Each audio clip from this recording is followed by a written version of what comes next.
At 52, Diane sat alone in her small apartment, surrounded by boxes of her past life.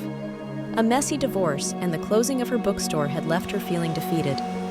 The dreams she once held seemed distant, buried under years of disappointment. One rainy evening, Diane came across an old journal while unpacking.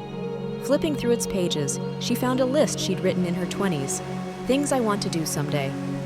At the top of the list were 2 items: visit Paris and learn to paint. Diane smiled wistfully. Those dreams felt foolish now, but as she read further, something stirred within her. Why not? She thought. With no one holding her back, she decided it was time to reclaim her life. The next morning, Diane enrolled in a beginner's painting class at the local community center. At first, her hands were unsteady and her strokes awkward, but she kept going. The vibrant colors on the canvas reignited a spark she hadn't felt in years. In class, she met Emma, a retired teacher who was also learning to paint. Emma shared her own story of starting over after losing her husband. They became fast friends, encouraging each other to explore new passions. A few months later, Diane used her savings to book a ticket to Paris.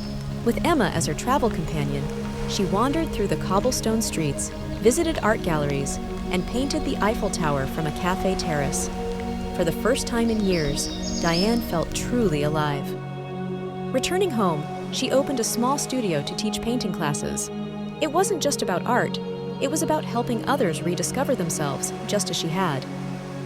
No matter how old or broken you feel, it's never too late to chase your dreams and start fresh. Life is always waiting to surprise you if you're willing to take the first step.